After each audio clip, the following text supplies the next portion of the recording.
ఇప్పుడు కాంగ్రెస్ పార్టీ అంత political drama అంతా కాంగ్రెస్ పార్టీదే. ఆ కవితక్క విషయం కూడా కాంగ్రెస్ పార్టీదే. కల్వకుంట్ల ఆర్ట్స్ క్రియేషన్స్ ఆధ్వర్యంలో సినిమా నడుస్తుంది తెలంగాణ రాష్ట్రంలో. తీన్ పత్తా చూసారు చాలా మంది. తీన్ పత్తా పత్తల ఇప్పుడు చార్ పత్తా ఆట నడుస్తుంది తెలంగాణ రాష్ట్రంలో. కల్వకుంట్ల ఆర్ట్స్ క్రియేషన్ ఆధ్వర్యంలో చార్ పత్తా ఆట నడుస్తుంది. హరీష్ రావు గారు, కవిత గారు, కేటీఆర్ గారు, సంతోష్ రావు గారు చార్ పత్తా ఆట నడుస్తున్నది. దీనిలో కేసీఆర్ గారు జోకర్ ప్రశ్న పెట్టారు. దీంతో ఇప్పుడు ఈ చర్చతోని, ఈ కవితక చర్చనో దీంతో తెలంగాణ రాష్ట్రంలో లాభం జరుగుతుందని చెప్పండి. ఇదో సమస్య అనేది. తెలంగాణ రాష్ట్ర ప్రజలు తెలంగాణ రాష్ట్రంలో మీడియాలో డిబేట్ పెట్టి చర్చించే సమస్య అని చెప్పండి. ఇంకా 6 గ్యారెంటీల గురించి చర్చ జరగాలని లెటర్లు చిట్ చాట్ల పేరుతోని ఇదేం పద్ధతి? వాళ్ళ బీఆర్ఎస్ పార్టీని మీరు గతంలో మీరు అబ్జర్వ్ చేయండి. బీఆర్ఎస్ పార్టీకి సంబంధించిన శాసనసభ్యులు చాలా మంది బీజేపీకి టచ్ లోకి వచ్చినప్పుడు బీఆర్ఎస్ పార్టీ ప్రభుత్వ ఆధ్వర్యంలో కేసీఆర్ చేస్తున్న టక్కన మీటింగ్ పెట్టి మనం బీజేపీ కలుస్తున్నాం కేంద్ర మంత్రి చెప్పుకోవడం లేదా?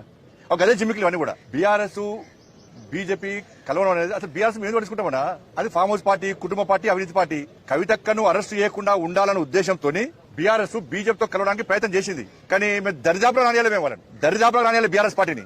ఈ అవినీతి పార్టీకి అవినీతి వ్యతిరేకం. మేము అవినీతి మచ్చలు కూడా దేశాన్ని పాలిస్తున్నాం. 15 రాష్ట్రాలు 16 రాష్ట్రాలు అవినీతి మచ్చలు ప్రభుత్వాలు కొనసాగిస్తున్నాం. మేము దాని వ్యతిరేకం. మేము కుటుంబ పాలనకు వ్యతిరేకం. మేము ఈ దేశంలో కాంగ్రెస్ పార్టీ కుటుంబ పాలన వ్యతిరేకంగా ఫైట్ చేస్తున్నాం. కానీ బీఆర్ఎస్ పార్టీని ఏ విధంగా మేము చేసుకుంటాం? కాబట్టి ఈ చార్ పత్తా ఆట గురించి చర్చించాల్సిన అవసరం లేదు. మళ్ళీ ప్రజలకు విజ్ఞప్తి చేస్తున్నా, గౌరవ మీడియా సోదరులకు విజ్ఞప్తి చేస్తున్నా, దయచేసి 6 గ్యారెంటీల గురించి చర్చ జరపండి. ఇది కాంగ్రెస్ ప్రొడక్షన్. దీనికంతా కూడా దీని ప్రొడ్యూసర్ ఎవరంటే కాంగ్రెస్ పార్టీ ప్రొడ్యూసర్. దీనికి డైరెక్షన్ కూడా కాంగ్రెస్ పార్టీదే. ప్రొడక్షన్ మాత్రం కల్వకుంట్ల ఆర్ట్స్ ప్రొడక్షన్. సెన్సార్ అది ఇక్కడ స్టేట్ చూస్తున్నారు. సెన్సార్ మార్క్ వస్తే అందుకే కడియమంటాను నేను.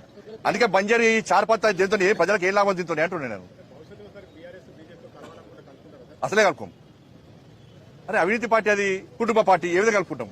ఆ చర్చనే లేదు. మీరు ఒకటి ఆలోచించండి. మేము కలుపుకుంటే ఎప్పుడో కలుపుకుంటాం. కాంగ్రెస్ పార్టీ బీఆర్ఎస్ కలిసి పనిచేసినాయి. కాంగ్రెస్ బీఆర్ఎస్ కలిసి పనిచేసినాయి. ఎన్నికల్లో పోటీ చేసిరు, అధికారం కూడా పంచుకున్నారు. మేము ఎప్పుడైనా పంచుకున్నామా? బీఆర్ఎస్ ను దగ్గర ఇచ్చే ప్రసక్తి లేదు. మరి చెప్తున్నా, అవినీతి కుటుంబ పార్టీలకు ఎప్పుడు మేము దూరం.